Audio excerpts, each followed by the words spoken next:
இப்பொழுதும் கர்த்தருடைய வார்த்தைக்கு நேராக நம் இருதயத்தை திருப்புவோம். பாருங்க, ஒரு காரியத்தை நாம் தியானிக்க போகிறோம். தானியேலின் தீர்க்கதரிசன புஸ்தகத்துல 5ஆம் அதிகாரம் 25ஆம் வசனத்தை வாசிக்கலாம். தானியேல் 5:25. பாருங்க, எழுதப்பட்ட எழுத்து என்னவென்றால் மெனே மெனே தெக்கேல் உபார்சீன் என்பதே. அல்லேலூயா. இந்த வார்த்தைகளை தான் நாம் தியானிக்க போகிறோம். சரியா? மெனே மெனே தெக்கேல் உபார்சீன் அப்படின்னு சொல்லி இங்கே ஒரு வார்த்தைகளை கர்த்தர் எழுதுகிறார். சரி, என்ன இது நடக்கிறது என்று சொன்னால், பெல்ஷாத்சார், அதாவது பாபிலோனிய ராஜாவாகிய பெல்ஷாத்சார் என்னும் ராஜா என்ன பண்றாரு? 1000 பேருக்கு அவர் விருந்து செய்கிறார். சரியா? 1000 பேருக்கு அவர் விருந்து பண்ணும்போது என்ன நடக்கிறது? அவர்கள் எல்லாம் விருந்து பண்றாங்க, எல்லாம் செய்யறாங்க. தேவனுடைய ஆலயத்திலிருந்து கொண்டு வரப்பட்ட அந்த பாத்திரத்திலே அவர்கள் திராட்சரசம் பருகி அவர்கள் குடிக்கிறார்கள், அவர்கள் ஆர்ப்பரிக்கிறார்கள். கல்லும் மண்ணுமான தேவர்களை அவர்கள் புகழுகிறார்கள். பொன்னினால் செய்யப்பட்ட தேவர்களை அவர்கள் புகழுகிறார்கள். திடீரென்று ஒரு கரம் அந்த சாந்து பூசப்பட்ட அந்த சுவரிலே இந்த வார்த்தைகளை எழுதுகிறது. சரியா? அப்பொழுது அவர் எல்லாரையும் கூப்பிடுறார். சாஸ்திரிகள், அப்புறம் ஜோசியர்கள், குறி சொல்லுகிறவர்கள், அப்புறம் எல்லாரையும், ஜோசியர், குறி சொல்லுகிற எல்லாரையும் அழைத்து வர சொல்றார். யாராலையும் அதுக்கான அர்த்தத்தை சொல்ல முடியல. அப்பொழுது என்ன நடக்கிறது என்று சொன்னால், ஒருத்தர் வந்து சொல்றாங்க. யார் அதுன்னு சொன்னால், இந்த காரியத்தை யார் சொல்லுகிறார்? ராஜாத்தி. அவங்க தான் கேள்விப்பட்டு இது யாராலையும் சொல்ல முடியல என்று அவர்கள் சொல்லும்போது என்ன நடக்கிறது என்று சொன்னால், அவங்க சொல்றாங்க. யாரு? ராஜாத்தி சொல்றாங்க. என்ன சொல்லுகிறார்கள்? தானியேல்ன்ற ஒருத்தன் இருக்கிறான், அவனுக்கு உள்ள விசேஷித்த ஆவி இருக்குது. உன் தகப்பனுக்கும் இதே மாதிரி ஒரு கனவு சொப்பனம் வரும்போது அவன் தான் வெளிப்படுத்தினான். அவனுக்குள்ள விசேஷித்த தேவனின் ஆவி இருக்கிறதுனாலே அவன் நிச்சயமாய் உனக்கு இந்த சொப்பனத்தை வெளிப்படுத்துவான். நீ எதை குறித்தும் நீ கலங்க வேண்டாம் என்று ராஜா கிட்ட சொல்றாங்க. அப்போ தானியேல் கூப்பிட்டு வராங்க. அப்போ அவர் சொல்றார். சரிங்களா? அப்போ தானியேல் மூலமாய் வெளிப்படுத்தப்படுகிற ஒரு காரியம்தான் இது. அப்போ மெனே மெனே தெக்கேல் உபார்சீன் என்று அந்த வார்த்தைகள் எழுதுகிறது. அதற்கான அர்த்தத்தையும் தானியேல் சொல்றார். அப்போ இந்த வார்த்தைகளை நாம் தியானிக்கையில நாம் ஒன்று பார்க்கலாம். இது முதலாவது நாம் பார்க்கும்போது தேவனுடைய நியாய தீர்ப்பை வெளிப்படுத்துகிறதான காரியமா இருக்கிறது. அல்லேலூயா. தேவனுடைய நியாய தீர்ப்பை இது வெளிப்படுத்துகிறதான காரியமா இருக்கிறது. பாருங்க, இந்த முதல் வார்த்தை பாருங்க. மெனே என்றால் என்னவா? தேவன் உன் ராஜ்யத்தை மட்டிட்டு அதற்கு முடிவு உண்டாக்கினார் என்றும். சரியா? அப்ப தேவன் உன் ராஜ்யத்தை மட்டிட்டு அதற்கு முடிவு உண்டாக்கினார். ஏன் இதற்கு முடிவு உண்டாக்கினார்? ஏன் அந்த பெல்ஷாத்சாருடைய ராஜ்யத்துக்கு, அந்த பாபிலோனிய ராஜ்யத்துக்கு ஏன் முடிவை ஆண்டவர் உண்டாக்குகிறார் என்று சொன்னால், நாம பார்க்கிறோம், பெல்ஷாத்சார் என்னும் ராஜா என்ன பண்ணாரு? முதல்ல தேவனுடைய ஆலயத்திலிருந்து கொண்டு வரப்பட்ட இந்த பாத்திரங்களிலே அவர் திராட்சரசம் பருகினார்கள். திராட்சரசம் போட்டு அதில் ஊற்றி அவர்கள் குடித்தார்கள். இது மிகப்பெரிய பாவம். சரிங்களா? இது மிகப்பெரிய பாவம் என்று பார்க்கப்படுகிறது. அப்ப எப்படி இது மிகப்பெரிய பாவம்? தேவனுடைய பாத்திரத்திலே அசுத்தம் வரக்கூடாது. சரியா? தேவனுடைய பாத்திரத்துல பாவம் வரக்கூடாது. தேவனுடைய பாத்திரத்துல உலகம் வரக்கூடாது. தேவனுடைய பாத்திரத்துல உலக பிரகாரமான சுபாவங்கள் வரக்கூடாது. தேவனுடைய பாத்திரத்துல பொறாமை வரக்கூடாது. தேவனுடைய பாத்திரத்துல சினம் வரக்கூடாது. தேவனுடைய பாத்திரத்துல இச்சை வரக்கூடாது. தேவனுடைய பாத்திரத்துல பேராசை வரக்கூடாது. தேவனுடைய பாத்திரத்துல பெருமை வரக்கூடாது. தேவனுடைய பாத்திரத்துல சோம்பல் வரக்கூடாது. தேவனுடைய பாத்திரத்துல எந்த பாவமும் வந்துவிடக்கூடாது. அல்லேலூயா. ஒரு பாவம் வந்துவிடக்கூடாது. கண்களின் நிச்சயம் வரக்கூடாது. இதுதான். அப்ப தேவனுடைய பாத்திரம் யார்? அந்த தேவனுடைய பாத்திரம் நீங்களும் நானும் தான் அந்த பாத்திரம். அல்லேலூயா. நீங்களும் நானும் தான் அந்த பாத்திரம். அப்ப நாம் எப்படி இருக்கணுமா? தேவனுடைய பாத்திரம் பரிசுத்தமா இருக்கணும், தேவனுடைய பாத்திரம் சுத்தமா இருக்கணும், தேவனுடைய பாத்திரம் அவருக்கு உகந்ததா இருக்கணும். அப்போ தேவனுடைய ஆலயத்திலிருந்து அப்போ எவ்வளவு பரிசுத்தமானது. அப்போ நேபுகாத்நேசர் கொள்ளையடித்து வந்த அந்த பாத்திரத்தை கொண்டு வர சொல்லி அவ்வளவு ஒரு நிர்விசாரம், அவ்வளவு ஒரு அகங்காரம், பெருமையினால அவன் அதை ஊற்றி அவங்க குடிக்கிறாங்க. யாரெல்லாம் குடிச்சாங்களாம்? ராஜா குடிச்சார், மனைவி குடிச்சாங்க, வைப்பாட்டியும் குடிச்சாங்க, எல்லாம் மந்திரிகள் குடித்தார்கள். சரிங்களா? அப்போ அவர்கள் தேவனுடைய பாத்திரத்தை அசுத்தப்படுத்தினார்கள். அப்போ நாம் தேவனுடைய பாத்திரத்தை அசுத்தப்படுத்தினோம் என்று சொன்னால் நம்முடைய ராஜ்யம், அதாவது நம்முடைய ராஜ்யம் என்றால் என்ன அர்த்தம்? நாம் வாழ்கிற அந்த வாழ்க்கையினுடைய வட்டம் அது மட்டுப்படுத்தப்படும் என்று ஆண்டவர் சொல்றார். அல்லேலூயா. நாம் வாழுகிற அந்த வாழ்க்கையினுடைய வட்டம், ஒருவருக்கும் ஒரு ராஜ்யம் உண்டு. அல்லேலூயா. ஏனென்றால் மனிதன் ஆள படைக்கப்பட்டவன். நீங்கள் சகலத்தையும் கீழ்ப்படுத்தி ஆண்டு கொள்ளுங்கள். அப்போ ஒவ்வொருவரும் ஆண்டுடைய பார்வையில ஆள படைக்கப்பட்டவர்கள் தான். அவன் அடிமையா இருக்கட்டும், எஜமானனா இருக்கட்டும், அவன் பணக்காரனா இருக்கட்டும், ஏழையா இருக்கட்டும், படிக்காதவனா இருக்கட்டும், படித்தவனா இருக்கட்டும், யாரா வேணாலும் இருக்கட்டும், ஆண்டவருடைய பார்வையில எல்லாரும் ஆள படைக்கப்பட்டவர்கள். அவன் வாழ்க்கைக்கென்று ஒரு அந்த வட்டத்துல அவன் தான் ராஜ்யத்தை செய்வான். அல்லேலூயா. அவனுடைய வாழ்க்கையினுடைய வட்டத்துல அவன் ராஜ்யம் செல்லும். இங்க பெல்ஷாத்சாருடைய ராஜ்யம் பாருங்க, கல்தேருடைய ராஜ்யம். அப்ப இங்க பாருங்க, தேவன் உன் ராஜ்யத்தை மட்டிட்டு ஏன் மட்டுப்படுத்துறார்? ஏன் நம்முடைய வாழ்க்கையில அப்போ மட்டுப்படுத்துவார்? அப்போ நம்முடைய வாழ்க்கையில மட்டுப்படுத்துவார், நம்முடைய வாழ்க்கையை மட்டுப்படுத்துவார். நம்முடைய மதிப்பு குறையும், நம்முடைய அந்தஸ்து குறையும், நம்முடைய செல்வாக்கு குறையும், நம்முடைய மரியாதை நம்ம மேல் வைத்திருக்கிற பிறர் நம்ம மேல் வைத்திருக்கிற மரியாதை குறையும். ஏன் திடீரென்று இப்படி நடக்குது அப்படி நாம் பார்க்கும்போது, கர்த்தருடைய பாத்திரத்தை நாம் அசுத்தம் பண்ணியிருப்போம். கர்த்தருக்கு பிரியமில்லாதது உள்ள வந்திருக்கும். அல்லேலூயா. கர்த்தருக்கு பிரியமில்லாத ஒரு காரியம் உள்ளே நுழைந்திருக்கும். அதுதான் காரணம், அது ஒன்றுதான் காரணம். அதுதான் நம்ம ஆராய்ந்து பார்க்கிறோம். தான் இங்க சொல்றார், மெனே கர்த்தர் உன் ராஜ்யத்தை மட்டுப்படுத்தி அதற்கு முடிவு உண்டாக்குனார். அல்லேலூயா. அப்ப நம்முடைய வர வேண்டிய ஆசீர்வாதம் அது தடைப்படும்.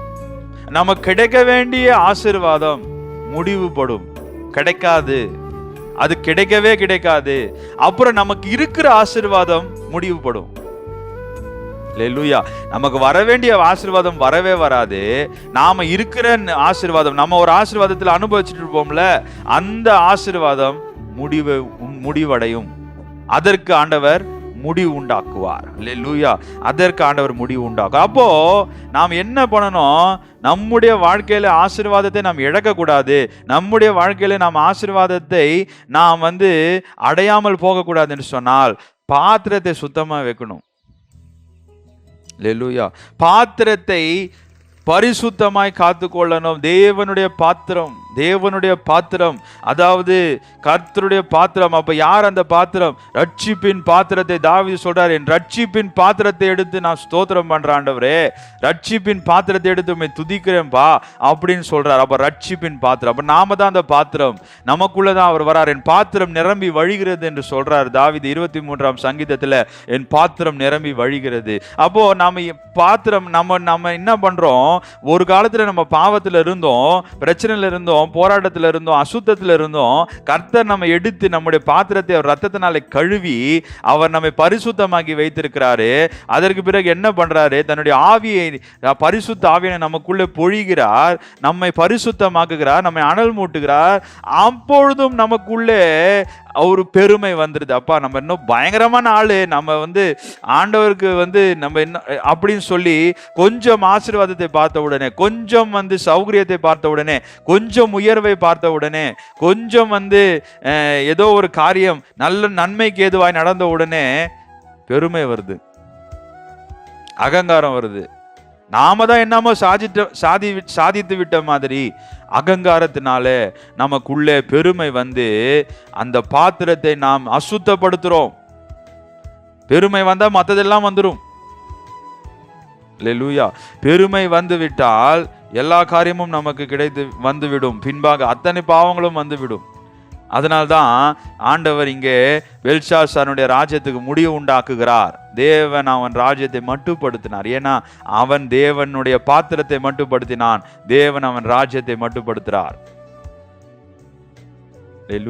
அப்போ கர்த்தருடைய பாத்திரம் பரிசுத்தமாய் காக்கப்படாவிட்டால் நம்முடைய வாழ்க்கை மட்டுப்படுத்தப்படும். நம்முடைய செல்வாக்கு இருக்கிற பகுதி மட்டுப்படுத்தப்படும். நாம சில பேர் நாம சொல்றது செய்வாங்க, ஆனா ஒரு கட்டத்தில் அவங்க கேட்காமல் நம்மையே முதுகுல குத்துவாங்க.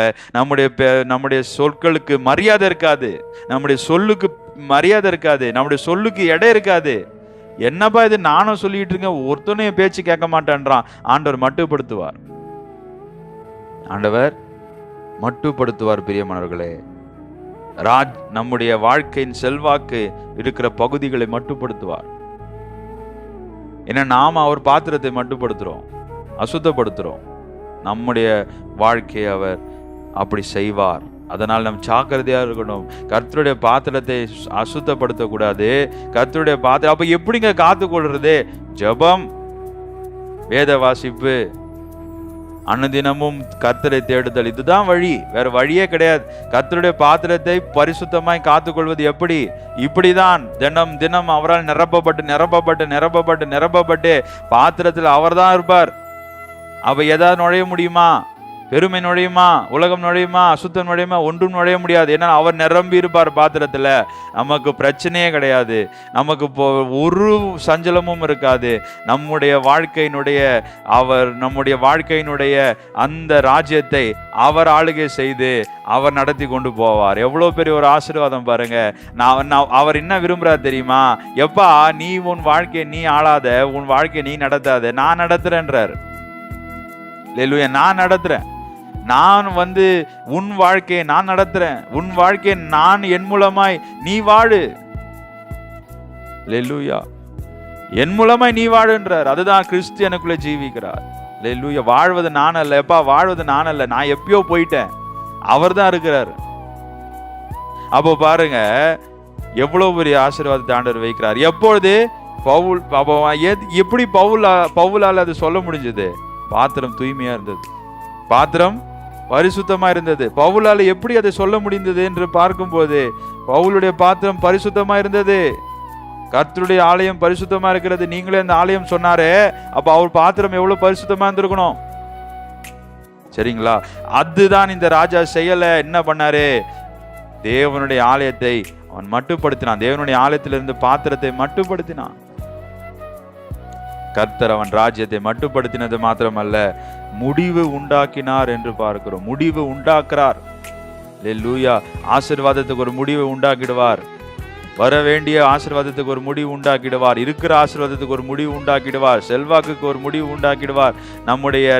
நம்மோடு இருக்கிறவர்களை அவர் முடிவு உண்டாக்கிடுவார். எல்லா காரியத்துக்கும் ஒரு முடிவு உண்டாக்கிடுவார். அல்லேலூயா.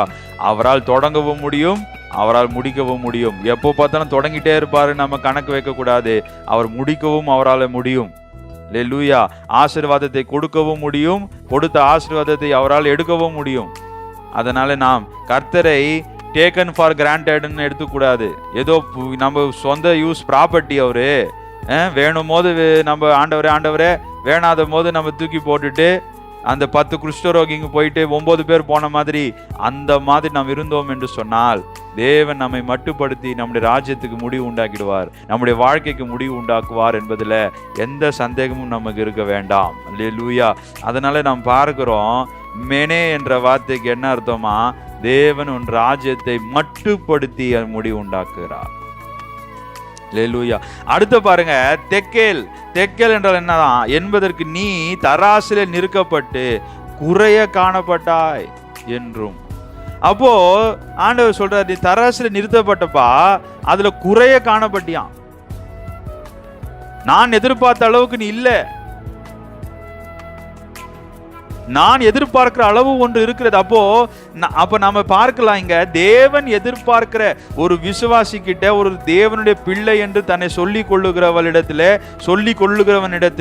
தன்னை கிறிஸ்தவள் என்று சொல்லிக் கொள்ளுகிறவங்களிடத்திலே அவர் எதிர்பார்க்கிற அளவு என்பது ஒன்று உண்டு. அல்லேலூயா. அவர் எதிர்பார்க்கிற அளவு என்பது ஒன்று உண்டு. அந்த அளவு குறையும் பொழுது அவர் வருத்தப்படுவார். அந்த ஆசீர்வாதம் தடைப்படும். நம்முடைய வாழ்க்கை மட்டுப்படுத்தப்படும். நீ தராசில நிற்கப்பட்டப்பா, குறைய காணப்பட்டா. ஏனென்றால் உனக்குள்ள என்ன இல்ல? தேவ பயம் இல்லையே. உன் பாத்திரம் அசுத்தமா இருக்கிறதே. நீ கர்த்தருடைய கட்டளைகளுக்கு பயப்படவில்லையே, கர்த்தருடைய பிரமாணங்களை கை கொள்ளவில்லையே, நீ குறைய காணப்பட்டாய். ஹல்லேலூயா. ஏன் ரொம்ப குறைய காணப்பட்டாங்க பாருங்க. அதே அதிகாரத்துல 4ஆம் வசனத்துல, திராட்சரசம் குடித்து விட்டு மாத்திரம் உட்காரலையா, பொன்னும் வெள்ளியும் வெண்கலமும் இரும்பும் மரமும் கல்லும் ஆகிய தேவர்களை புகழ்ந்தார்கள். ஏன் இதை செய்தார்கள்? பெருமை, அகம்பாவம், ஆணவம். யார் எங்களை என்ன பண்ண முடியும்? அதனால ஆண்டவர் சொல்றாரு, அப்பா தராசில காணப்பட்டப்பா, நீ நிறுக்கப்பட்ட, அதுல நீ குறைய காணப்பட்டாய். உன்னுக்குள்ளே ஒரு நன்மையான குணமும் காணப்படவில்லை. நான் எதிர்பார்க்கிற அளவுக்கு நீ இல்லை. ஹல்லேலூயா. அப்ப நாம் இன்றைக்கு ஆராய்ந்து பார்க்க வேண்டிய ஒரு காரியம் என்ன? நாம் கர்த்தர் எதிர்பார்க்கிற அளவு இருக்கிறோமா? நாம் கர்த்தர் எதிர்பார்க்கிற அளவுக்கு நாம் வாழ்கிறோமா? நம்மை நாமே சுய திருப்தி படுத்துறதுக்கு ஆண்டவர் நம்மை ரட்சிக்கவில்லை. நம்மை நாமே நியாயம் தீர்ப்பதற்கு ஆண்டவர் நம்மை ரட்சிக்கவில்லை. நம்மை நாமே நீதிமான்கள் என்று சொல்லிக் கொள்வதற்கு ஆண்டவர் நம்மை ரட்சிக்கவில்லை. அவர் சொல்லணும், அவர் நம்மை ஆராய்ந்து பார்க்கணும், அவர் நம்மை மெஷர் பண்ணி பார்க்கணும், அவர் நம்மை நிறுத்தி பார்க்கணும். அவர் எதிர்பார்க்கிற அளவுக்கு இருக்கிறோமா? அவர் எதிர்பார்க்கிற அளவுக்கு ஜெபிக்கிறோமா? அவர் எதிர்பார்க்கிற அளவுக்கு வேதத்தை வாசிக்கிறோமா? அவர் எதிர்பார்க்கிற அளவுக்கு அவருக்காக ஏதாகிலும் செய்கிறோமா? அவர் எதிர்பார்க்கிற அளவுக்கு அவர் சமூகத்தில் உட்கார்ந்து இருக்கிறோமா? அவர் எதிர்பார்க்கிற அளவுக்கு நேரத்தை அவரிடத்துல செலவிடுகிறோமா? என்ன செய்கிறோம்? என்ன நாம் செய்து கொண்டிருக்கிறோம்? இங்க தராசில குறைய காணப்பட்டு விட்டோமே. இந்த தேசத்தின் ஜனங்கள் தேவ ஜனங்கள் என்று சொல்லிக் கொடுக்கிற நாம் அவர் தராசை நிறுத்தி பார்க்கிறார். நிறுத்தி பார்க்கும்போது எத்தனை பேர் அவர் எதிர்பார்ப்புக்கு நம்ம சொல்ல முடியும்? ஆண்டவர், நீங்க எதிர்பார்க்கிற அளவுக்கு நான் இருக்கிறேன், நீங்க எதிர்பார்க்கிற அளவுக்கு பரிசுத்தமா வாழ்றேன், நீங்க எதிர்பார்க்கிற அளவுக்கு நான் அவர்கள் ஆண்டவரே உமக்கு பிரியமாய் வாழ்றேன்பா, நீங்க எதிர்பார்க்கிற அளவுக்கு உம்மால் நிரப்பப்பட்டிருக்கிறேன்பா, நீங்க எதிர்பார்க்கிற அளவுக்கு உங்களுடைய சமுதிர நேரத்தை செலவிடுறேன்பா. எத்தனை பேர் சொல்ல முடியும்? எத்தனை பேரால சொல்ல முடியும்? அப்ப கர்த்தர் எதிர்பார்க்கிற அளவுக்கு அவர் தராசில நிறுத்தி நம்மை பார்க்கும்போது, ஓ, இவன் உண்மையிலே நான் எதிர்பார்க்கிற அளவுக்கு வாழ்கிறான். அவர் எதிர்பார்ப்பார். கர்த்தர் எதிர்பார்க்கிறவர். மனிதனிடத்தில் இப்படி வாழ வேண்டும் என்று எதிர்பார்க்கிறவர். இன்னும் அவன் என் சமூகத்தில் தேட வேண்டும். என்ன சொன்னார்? அநியாயம் செய்கிறவன் அநியாயம் செய்யட்டும், அதை நம்ம பார்க்க தேவையில்லை. அசுத்தமா இருக்கிறவன் இன்னும் அசுத்தமா இருக்கட்டும், அதையும் நம்ம பார்க்க தேவையில்லை. நீதி செய்கிறவன் இன்னும் நீதி செய்யட்டும், பரிசுத்தமா இருக்கிறவன் இன்னும் பரிசுத்தமாகட்டும். என்ன அர்த்தம்? அவர் இன்னும் அதிகமா எதிர்பார்க்கிறார். அவர் எதிர்பார்க்கிற அளவு அதிகம். மனிதனிடத்துல அவன் வாழ்க்கை, கிறிஸ்து எனக்கு தெரியும், கிறிஸ்துவினை அறிந்திருக்கிறேன், கிறிஸ்துவாலே ரட்சிக்கப்பட்டிருக்கிறேன், இயேசு கிறிஸ்துவாலே நான் விடுதலை பெற்றிருக்கிறேன், இயேசு கிறிஸ்துவினை என் சொந்த தெய்வமாய் கொண்டிருக்கிறேன் என்று சொல்லுகிறவன் வாழ்கிற முறை என்பது, அவர் எதிர்பார்க்கிற அந்த ஸ்டாண்டர்ட், அந்த அளவு என்பது மிகவும் அதிகம். அல்லேலூயா. அவர் எதிர்பார்க்கிற அளவு அதிகம். அதுதான் நீதி செய்கிற இன்னும் செய், பரிசுத்தமா இருக்கிற இன்னும் நீ பரிசுத்தமாக்கு. பத்தாது, இது போதாது. இன்னும் நான் ஒரு மணி நேரம் ஆண்டவர் சமூகத்தில் உட்கார்றேன், இல்ல பத்தாது, இன்னும் 2 மணி நேரம் உட்கார். அல்லேலூயா. நான் வாரத்துல ஒரு நாள் தான் சண்டே சர்வீஸுக்கு மாத்திரம் தான் போகிறேன் சபைக்கு, இல்ல பத்தாது, இன்னும் எல்லா ஜெபத்துக்கும் போ. அவர் எதிர்பார்க்கிற அளவு. ஆனால் நம்ம அதை கருத்திலே கொள்றது இல்ல. இங்க பாருங்க, பெல்ஷாத்சார் பாருங்க, அதை கருத்திலே கொள்ள. அல்லேலூயா. அதை கருத்திலே கொள்ளவில்லை. அவன் நிறுத்தப்பட்டு பார்க்கப்படுறான். குறைய காணப்படுறியப்பா, நீ குறைய காணப்படுகிறாய். அல்லேலூயா. நீ தராசுல நிறுக்கப்பட்டு குறைய காணப்பட்டாயே. எவ்வளோ ஒரு வேதனையான ஒரு காரியம். இதை நம்மை பார்த்து அவர் சொன்னால் நமக்கு எப்படி இருக்கும்? இந்த நிலைமை ஒருத்தருக்கும் வந்துடக்கூடாது. அருமையான தேவ ஜனமே, நமக்கு ஒரு நாளும் இந்த நிலைமை வந்துடக்கூடாது. நிறுத்தப்பட்டு நாளை தினத்துல பரலோக ராஜ்யத்துல உன் தராசுல நிற்கப்பட்டு நீ குறைய காணப்பட்டாய், நீ உள்ளே நுழைய முடியாது அப்படின்னு அவர் சொன்னார்னா எப்படி இருக்கும்? கொஞ்சம் கற்பனை பண்ணி பார்ப்போம்.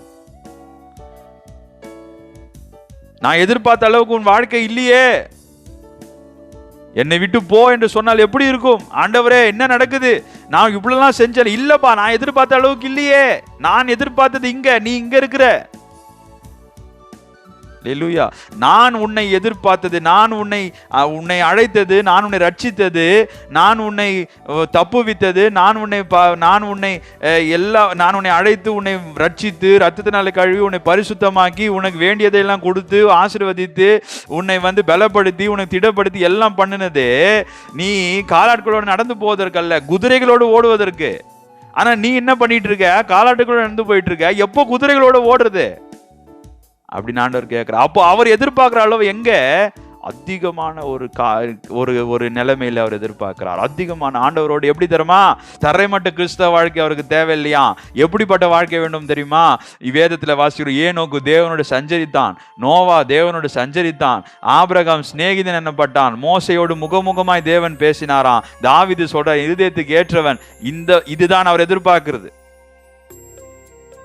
தேவன் எதிர்பார்க்கிற வாழ்க்கை இதுதான், அவரோடு சஞ்சரிக்கிற ஒரு வாழ்க்கை. நாம் என்ன பண்ணிட்டு இருக்கோம்? இங்கேயே நம்ம என்ன பண்ணிட்டு இருக்கோம்? கிணற்றிலே இருக்கிற தவளைகளை போல நாம் இங்கேயே, இது போதும், இந்த வாழ்க்கை போதும், இந்த உலக பிரகாரமான வாழ்க்கை போதும், எனக்கு வேலை கிடைத்தால் போதும், எனக்கு சம்பளம் வந்தால் போதும், எனக்கு இப்படிப்பட்ட இங்கே இந்த உலகத்துல நான் நல்லா வாழ்ந்துட்டா போதும். இல்லை இல்லை பிரியமானவர்களே, கர்த்தர் எதிர்பார்க்கிற வாழ்க்கை வேறு. கர்த்தர் எதிர்பார்க்கிற வாழ்க்கையே வேறு. அவர் தரைமட்ட வாழ்க்கையை அவர் எதிர்பார்க்கல. அவர் ஏன் வந்தார்? அவர் ஏன் பூமிக்கு வந்தார்? அவர் என்ன எதிர்பார்க்கிறார் தெரியுமா? பாருங்க, மத்தேயு 5ஆம் அதிகாரத்துல பாருங்க, எப்பா நீ ஸ்ரீயை நீ விபச்சாரம் செய்யாதிருப்பாயாக தானே கேள்விப்பட்டீங்க, ஸ்ரீயை இச்சையோடு பார்த்தாலே விபச்சாரம் செய்து. எங்க அவருடைய மனிதன் வாழ வேண்டிய அந்த நிலைமை, அந்த ஒரு மனிதன் ஒரு மனிதன் வாழ வேண்டிய அந்த மாடல், அந்த அந்த அந்த அந்த பிளேன், அதாவது அந்த வாழக்கூடிய அந்த பிளேன், லைஃப் பிளேனை எங்க அவர் தூக்கிட்டு போறாரு பாருங்க. பாத்தீங்களா? எங்க அவர் தூக்கிட்டு போறாரு பாருங்க. விபச்சாரம் செய்யாதேன்னு தான் பழைய ஏற்பாட்டுல கேள்விப்பட்டிருப்பீங்க. ஆனா நான் சொல்றேன், விபச்சாரத்தை நீ ஒரு பெண்ணை நீ இச்சையோடு பார்த்தாலே விபச்சாரம் செய்தாயிற்று. கொலை செய்யாதிருப்பாயாக தானே நீங்க கேள்விப்பட்டிருப்பீங்க. நான் சொல்லுகிறேன், சகோதரனை நீ வெறுப்போடும், நீ கசப்போடும் நீ பார்த்தாலே நீ உன் இருதயத்தில் அவனை கொலை உண்டா என்று சொல்றார். எங்க அவர் எதிர்பார்க்கிறார் பாருங்க, எப்படிப்பட்ட வாழ்க்கை அவர் எதிர்பார்க்கிறார். அதனால் நாம அப்படி ஒரு வாழ்க்கையை வாழணும்னு அவர் எதிர்பார்க்கிறார். இன்றைக்கு கர்த்தர் நம்மை அழைக்கிறார். நாம் வாழ வேண்டிய வாழ்க்கை அப்படிப்பட்ட ஒரு வாழ்க்கை. எப்படிப்பட்ட ஒரு வாழ்க்கை? சஞ்சரிக்கிற, தேவனோடு சஞ்சரிக்கிற. பவுல் சொன்னது போல, ஐயா நான் வாழலப்பா, கிறிஸ்து எனக்குள்ள ஜீவிக்கிறார். எந்த அளவுக்கு அவர் தேவன் எதிர்பார்க்கிற அந்த ஸ்டாண்டர்ட், நம்ம லோக்கல் பிராண்ட் மாதிரி உட்காந்துட்டு இருந்தோம்னா நாம எப்போ அந்த ஸ்டாண்டர்டுக்கு போறது? அதுதான் ஆண்டவர் சொல்றாரு, எப்பா நீ மனமாறு, நான் எதிர்பார்க்கிற அளவுக்கு வா, நான் தராசு நிறுத்தி உன்னை பார்க்கும்போது நான் எதிர்பார்க்கிற அளவுக்கு நீ இருக்கணும். அப்படிதான் இங்க சொல்லுகிறார். எப்பா பெல்ஷாத்சாரே, நீ தராசு நிறுத்தி காணப்பட்டாய், நீ நிறுத்தி காணப்படும் போது நீ குறைவா இருந்தாய், நான் எதிர்பார்க்கிற அளவுக்கு நீ இல்லை. ஏனென்றால் உனக்குள்ள பெருமை இருக்குது, உனக்குள்ள அகங்காரம் இருக்குது. நீ யார பொன்னினாலும் வெண்கலத்தினாலும் வெள்ளியினாலும் கல்லினாலும் மரத்தினாலும் உண்டாக்கப்பட்ட தேவர்களை நீ புகழுகிறாய். நீ என்னை மேன்மைப்படுத்தவில்லை, நீ என்னை பெருமைப்படுத்தவில்லை. எல்லாவற்றையும் உனக்கு கொடுத்த என்னை நீ புகழாமல், என்னை நீ வணங்காமல், இவைகளை நீ வணங்கி கொண்டிருக்கிறபடியினாலே நீ குறைய காணப்பட்டாய் பெல்ஷாத்சார் என்று சொல்றார். அதுதான் தெக்கேல் என்ற வார்த்தை. அல்லேலூயா. தெக்கேல் என்ற வார்த்தை என்றால் என்ன?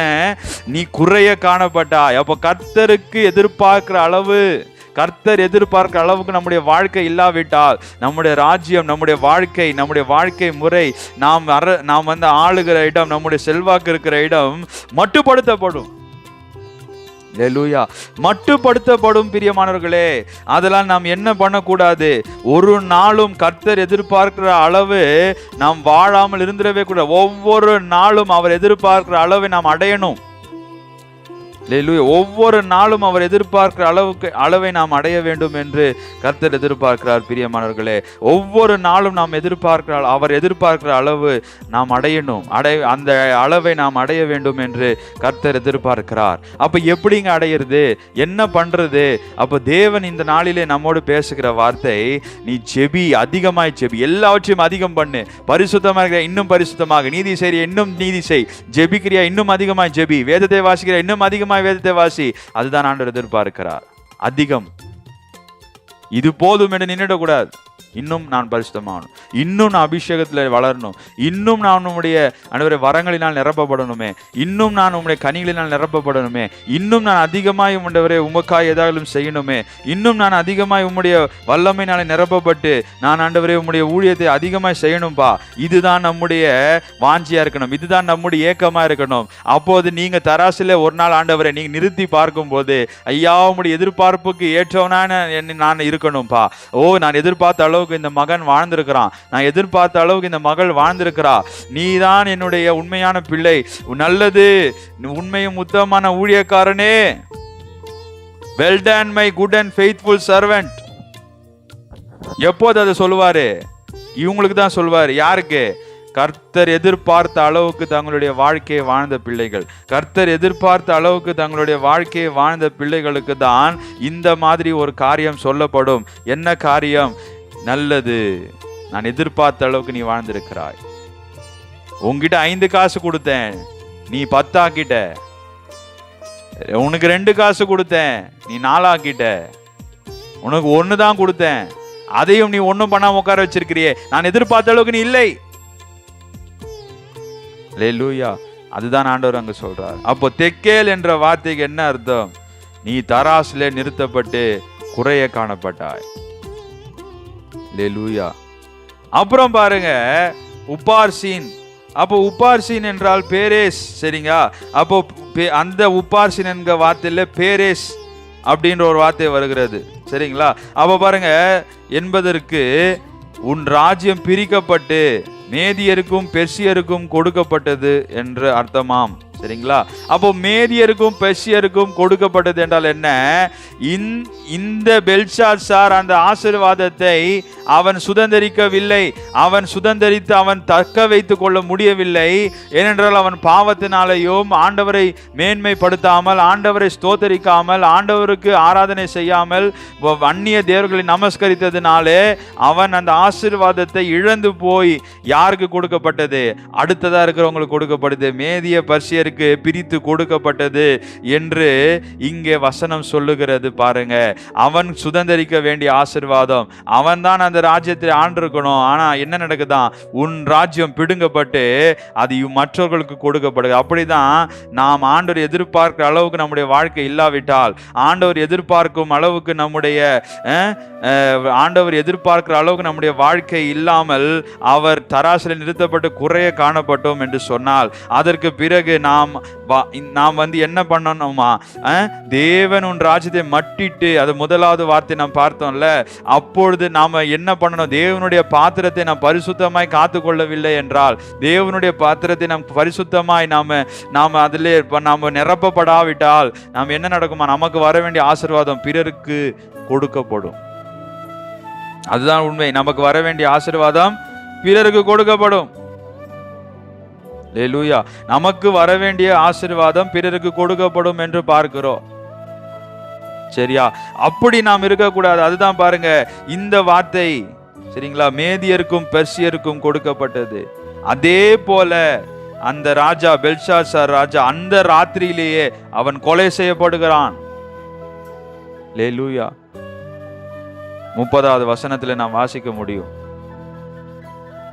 பாருங்க, இதுதான் நடக்கிறது. பாருங்க, அதுதான் நாம ஜாக்கிரதையா இருக்கணும். நம்ம ஜாக்கிரதையா இருக்கணும். எப்பா ஒரு ராஜ்யம், நீ உனக்கு தான் ஆசீர்வாதம், உனக்கு தான் நான் கொடுத்திருக்கிறேன், உனக்கு தான் அந்த காரியங்களை நான் செய்து கொடுத்திருக்கிறேன், சுதந்திரிக்க வேண்டியது நீ. ஆனால் நீ இப்படி இருக்கிறதுனால பிறருக்கு போகும்.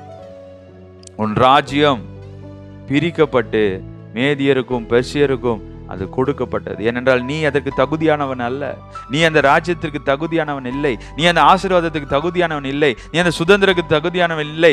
ஏனென்றால் நீ என்னுடைய பாத்திரத்தை நீ அசுத்தப்படுத்தினாய், என்னை நீ மேன்மைப்படுத்தாமல் நீ பிற தேவர்களை, ஒன்றுக்கும் உதவாத தேவர்களை நீ மேன்மைப்படுத்துகிறாய். அது மட்டுமல்லாமல் நான் எதிர்பார்க்கிற அளவுக்கு உன் வாழ்க்கை இல்லை. அதனால உனக்கு வர வேண்டிய ஆசீர்வாதத்தை எடுத்து நான் பிறருக்கு கொடுக்கிறேன். அல்லேலூயா. பாருங்க, யூதாசும் தான் அழைக்கப்பட்டான். யூதாசும் தான் 12 அப்போஸ்தலர்களிலே ஒருவனா இருந்தான். ஆனால் அவன் ஆண்டவர் எதிர்பார்க்கிற அந்த வாழ்க்கையை அவன் வாழவில்லை. ஆண்டவர் எதிர்பார்க்கும் அளவுக்கு அவன் இல்லை. அல்லேலூயா. ஆண்டவர் எதிர்பார்த்த அந்த வாழ்க்கையின் அளவுக்கு அவன் வரவில்லை. அவன் வராமல் போனதினாலே, அவன் பாத்திரம் தூய்மையாய் இல்லாததினாலே, தீட்டுப்பட்டபடியினாலே அவனுடைய அழைப்பு பறிபோனது. அவனுடைய வாழ்க்கை மட்டுப்படுத்தப்பட்டது. அவன் வாழ்க்கையை முடிவு உண்டாயிடுச்சு. அவன் வாழ்க்கையை முடிவாயிடுச்சு. அல்லேலூயா. அவன் வாழ்க்கையை முடிந்து போய்விட்டது என்று பார்க்கிறோம். அல்லேலூயா. யூதாஸ் இயேசு கிறிஸ்து கூட தான் இருந்தாரு, எல்லாமே தான் பண்ணாரு. ஆனால் வாழ்க்கை எப்படி ஆனது பார்த்தீங்களா? வாழ்க்கை எப்படி ஆனது பார்த்தீங்களா? அப்படிதான் நாம் இருக்கக்கூடாது. நாம் அந்த மாதிரி இருக்கக்கூடாது. நாம் எப்படி இருக்கணுமா? வித்தியாசமா இருக்கணும். மேனே தேக்கேல் உப்பாசின். பார்த்தீங்களா? எப்பா நீ என்னுடைய பாத்திரத்தை நீ தூய்மையாக வைக்கவில்லை. நான் இருக்க வேண்டிய இடத்துல நீ என்னென்னத்தையோ ஊத்திட்டு இருக்கிற, திராட்சை ரசத்தை ஊத்துற. அல்லேலூயா. உலக பிரகாரமான சிற்றின்பங்களை நீ அந்த பாத்திரத்தில் ஊற்றுகிறாயே, என்னென்ன காரியத்தை நீ ஊற்றுகிறாய். நான் ஊற்றப்பட வேண்டிய பாத்திரத்தில் நீ என்னென்ன காரியத்தை ஊற்றி கொண்டிருக்கிறாய். அதனால உன் ராஜ்யம், உன் வாழ்க்கை மட்டுப்படுத்தப்படும். அப்போ நாம புலம்பி ஒரு பிரயோஜனம் இல்லை. என் வாழ்க்கை இப்படி ஆயிடுச்சு, எனக்கு மரியாதையே இல்லை, எனக்கு குடும்பத்தில் ஒரு அந்தஸ்து இல்லை, என் குடும்பத்தில் ஒரு செல்வாக்கு இல்லை, நான் ஏன் இப்படி உட்கார்ந்துருக்கிறேன், என்னுடைய பேச்சை ஒருவரும் மதிக்கிறது இல்லை, என்னுடைய சொற்களுக்கு யாரும் செவி கொடுப்பதில்லை, நான் ஏன் இப்படி உட்கார்ந்துருக்கிறேன் எனக்கே புரியல. நம்ம புலம்பி பிரயோஜனம் இல்லை. ஏன்னா நம்முடைய வாழ்க்கை மட்டுப்படுத்தப்பட்டு விட்டது. நம்முடைய வாழ்க்கையை ஆண்டவர் மட்டுப்படுத்தி விட்டார். இப்படியே போய் கொண்டிருந்தா நம்முடைய வாழ்க்கைக்கு முடிவே ஆயிடும். அல்லேலூயா.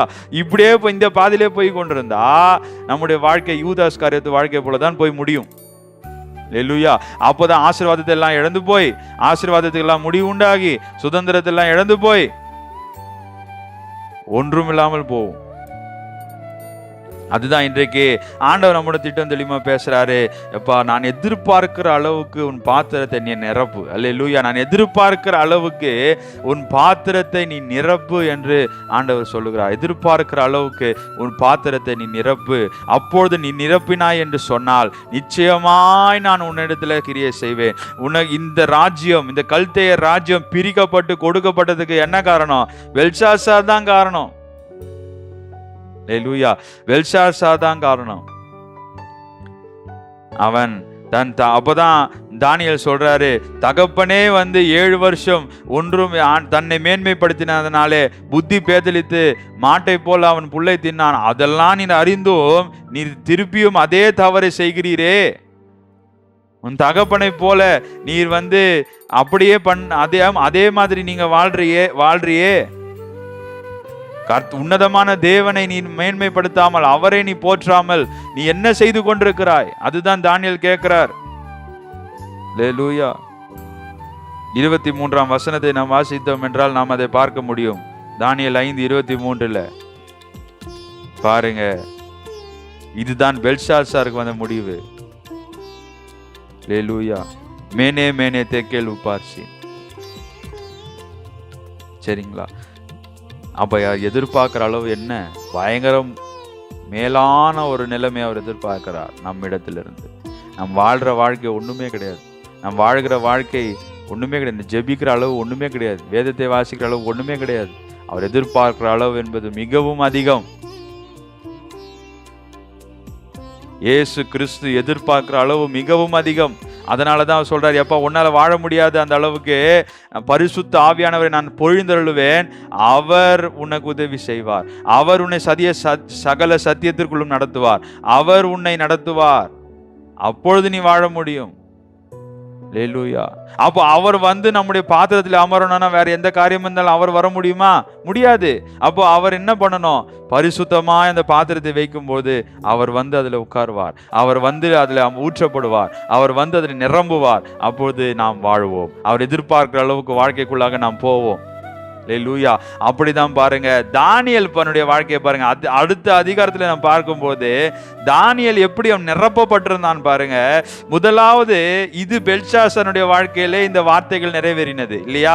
தானியேலுடைய வாழ்க்கையில் அது எப்படி நிறைவேறுது பாருங்க.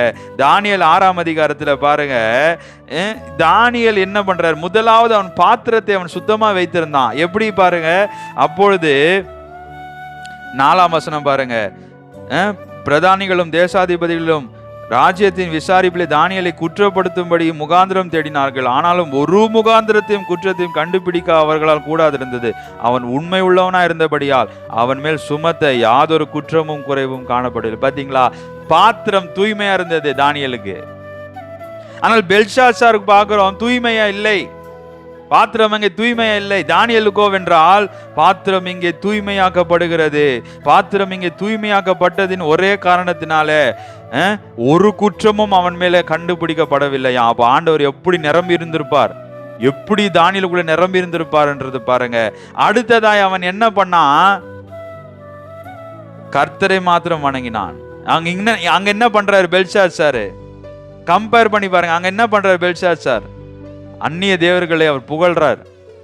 வெண்கலத்தினாலும் பொன்னினாலும் வெள்ளியினாலும் மரங்களாலும் கல்லுகளாலும் செய்யப்பட்ட தேவர்களை அவர் புகழ்ந்தார்கள் என்று பார்க்கிறோம்.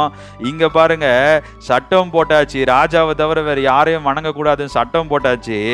எல்லாமே அறிந்தும் அவர் பாட்டுக்கிட்டு எருசலேம் பக்கத்துல பலகணிகளை திறந்து அவர் பாட்டு ஜெபிக்கிறார். 3 வேளை ஜெபித்தார். அப்போ கர்த்தர் எதிர்பார்க்கும் அளவுக்கு தானியேல் வாழ்ந்தார். கர்த்தர் எதிர்பார்த்த அந்த வாழ்க்கையின் அளவுக்கு தானியேல் வாழ்ந்தார் என்று பார்க்கிறோம். கர்த்தர் எதிர்பார்த்த அந்த அளவு, அதுதான் நமக்கு ரொம்ப முக்கியம். நாம நினைக்கிறோம் இது போதும், இல்லவே இல்லை. அவர் எதிர்பார்க்கிற அளவு மிகவும் அதிகம். தானியேல் அதை நிறைவேற்றினார். பிரச்சனை வருது, போராட்டம் வருது, சட்டம் போட்டாங்க. ராஜாவை தவிர ஒருவரும் வேற யாரையும் வணங்கக்கூடாது. தானியேல் கேட்டாரா? அவர் பாடிட்டு ஜெபிக்கிறார். அல்லேலூயா. கர்த்தரை அவர் வணங்கினார். அதனால என்ன நடந்துச்சு தெரியுமா? நீ இடைவிடாமல் ஆராதிக்கிற தேவன் தப்புவிப்பார். சிங்க கெபில போடப்படுறார். அங்க பார்க்கிறோம் வர வேண்டிய ஆசீர்வாதம் சுதந்திரம் எல்லாம் பறித்து வேறு ஒருவருக்கு கொடுக்கப்பட்டது. ஆனால் இங்க என்ன நடக்குது? தானியேல் சிங்க கெபில போடப்படுறார். கர்த்தர் காப்பாற்றார், சிங்கத்தின் வாயை கட்டி போடுறார், எல்லாமே நடக்குது. அப்புறம் ராஜா சொல்றான், தானியேலுடைய தேவனுக்கு முன்பாக சகல ராஜாக்களும் மந்திரிகளும் எல்லாரும் நடுங்க கடவர்கள் என்பதாய். பாருங்க தானியேல் 6:26 பாருங்க, என் ராஜ்யத்தின் ஆளுகைக்குள் எங்கும் உள்ளவர்கள் யாவரும் தானியேலின் தேவனுக்கு முன்பாக நடுங்கி பயப்பட வேண்டும் என்று என்னால் தீர்மானம் பண்ணப்படுகிறது. அவர் ஜீவனுள்ள தேவன், அவர் என்றென்றைக்கும் நிலைத்திருக்கிறவர், அவருடைய ராஜ்யம் அழியாது. எப்படி பாத்தீங்களா? அவருக்கு அந்த பெல்ஷாத்சார் என்னத்தை இழந்தாரு, இவர் என்னத்தை பெற்றுக்கொண்டார் பாருங்க. அல்லேலூயா. அப்புறமா பாருங்க தானியேலின் காரியம் பாருங்க. கோரேசுடைய நாட்களில் 28ஆம் வசனம் பாருங்க, தரியுவின் ராஜ்யபாரம் காலத்திலும் பெர்சேனாகிய கோரேசுடைய ராஜ்யபார காலத்திலும் தானியேலின் காரியம் ஜெயமா இருந்தது. எல்லாமே ஜெயமா இருந்ததான். எல்லா ஆசீர்வாதமும் அப்படியே வந்ததான். எல்லாவற்றையும் அவன் சுதந்திரித்து கொண்டான். அவனுடைய அந்த செல்வாக்கு அதிகரித்தது. அவனுடைய சொற்களை பிறர் செவி கொடுத்தார்கள். அவன் பேசும்போது பிறர்கள் செவி கொடுத்தார்கள். அவனுடைய சொற்களுக்கு மதிப்பு இருந்தது. அவனுடைய பேச்சுக்கு அங்க மதிப்பு இருந்தது. அவனுக்கு செல்வாக்கு இருந்தது. அவனுக்கு சுதந்திரம் இருந்தது. அவனுக்கு மேன்மை இருந்தது. தானியேலுக்கு எல்லாம் இருந்தது. ஆனால் பெல்ஷாத்சார் பார்க்கிறோம், அத்தனையும் இழந்து உட்கார்ந்திருக்கார். அத்தனையும் இழந்துட்டார். கொலை செய்யப்பட்டான். ஆசீர்வாதம் பிடுங்கப்பட்டது, சுதந்திரம் பிடுங்கப்பட்டது, ராஜ்யம் பிடுங்கப்பட்டது. தானியேலுக்கு எல்லாம் கொடுக்கப்படுகிறது. ஏன் தெரியுமா?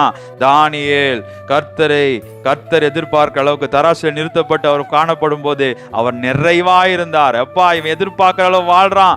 அப்போதான் அதனால்தான் தானியேலை குறித்து ஒரு சாட்சி வருகிறது. தானியேலே, நீ கர்த்தருக்கு மிகவும் பிரியமானவன்பா. ஏன்னா அவர் எதிர்பார்க்கிற அளவுக்கு நீ வாழ்ற. அவர் எதிர்பார்க்கிற அளவுக்கு யார் வாழ்றாங்களோ அவங்க தான் கர்த்தருக்கு பிரியமானவங்க. எல்லாரும் கர்த்தருக்கு பிரியமானவர்களாய் மாறிவிட முடியாது. அவர் எதிர்பார்க்கும் அளவுக்கு வாழ்கிறவர்கள் தான் கர்த்தருக்கு பிரியமானவர்களாய் இருக்க முடியும். பிரியமானவர்களே, அதனாலதான் இங்க பார்க்கிறோம் கர்த்தருடைய நியாய தீர்ப்பு, கர்த்தருடைய ஆசீர்வாதம். ரெண்டு பேருமே மனிதர்கள் தான். ஒருவன் ராஜா, ஒருவன் யாரு? அடிமையாய் வந்தவன். அவனும் ராஜ குடும்பத்தை சேர்ந்தவன் தான். தானியேல் யாரு? அவரும் ராஜ குடும்பத்தை சேர்ந்தவர் தான். ஆனால் பாருங்க, எப்படியாய் அவர்கள் ஒருவன் தாழ்த்தப்பட்டான், ஒருவர் உயர்த்தப்பட்டார். அல்லேலூயா. தானியேல் பாத்திரம் தூய்மையா இருந்தது. கர்த்தரால் நிரப்பப்பட்டிருந்த மனுஷன், கர்த்தருடைய ஆவியை பெற்றிருந்த மனுஷன்.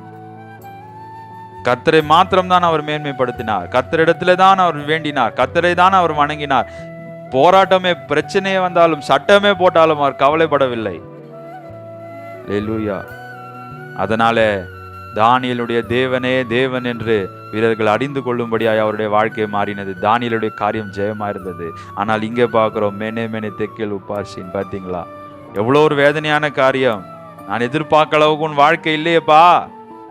தராசிலே நீ குறைய காணப்பட்டிருக்கிறாயே, உன் பாத்திரம் தூய்மையா இல்லையே. உன் ராஜ்யம் பிரிக்கப்பட்டு மேதியருக்கும் பெர்சியருக்கும் கொடுக்கப்பட்டது. நாம் இந்த வார்த்தையை கேட்கணுமா, இல்ல இப்படிப்பட்ட வார்த்தையை கேட்கணும் வேண்டுமா? நாளை தினத்துல கர்த்தருடைய சமூகத்துல போய் நிற்கும் போது நாம் எப்படிப்பட்ட வார்த்தையை கேட்க முடியும் என்றது நம்முடைய கையில தான் இருக்கிறது. அல்லேலூயா. உங்களுடைய கையிலும் என்னுடைய கையில தான் இருக்கிறது. அவர் எதிர்பார்க்கிற அளவுக்கு வாழ்க்கை வாழுகுதா? நம்ம வாழ்றோமா? நம்முடைய பாத்திரம் எப்படி இருக்கிறது? தூய்மையா இருக்குதா? இல்ல வேற என்னென்ன காரியத்தை போட்டு வச்சிருக்கிறோம்? அது முக்கியம். அது முக்கியம். ஆசீர்வாதத்தை சுதந்தரிப்பதும் ஆசீர்வாதத்தை கைவிடுவதும் நம்முடைய கையில தான் இருக்கிறது. ஆசீர்வாதத்தை இழப்பதும் சுதந்தரிப்பதும் நம்முடைய கரத்துல தான் இருக்கிறது. அதுதான் கர்த்தர் இன்றைக்கு சொல்றாரு, எல்லாம் நம்முடைய கரத்துல இருக்கிறது. நீ நான் எதிர்பார்க்கிற அளவுக்கு உன் வாழ்க்கையை வாழ். நீ நான் எதிர்பார்க்கிற அளவுக்கு உன் பாத்திரத்தை சுத்தமாய் வைத்துக்கொள். நீ நான் எதிர்பார்க்கிற அளவுக்கு என்னை வணங்கு, என்னை சேவி, என்னை தேடு, என்னிடத்தில் ஜெபி, என்னிடத்தில் என்னுடைய வேதத்தை வாசி, என்னால் நிரப்பப்பட்டு எனக்காக வாழ்க்கையை வாழு. அப்போது நான் உன்னை உயர்த்துவேன் என்று சொல்றேன். உன் காரியம் எல்லாம் ஜெயமா இருக்கும். அல்லேலூயா. அப்படிதான் நாம் இருக்க வேண்டும் பிரியமானவர்களே.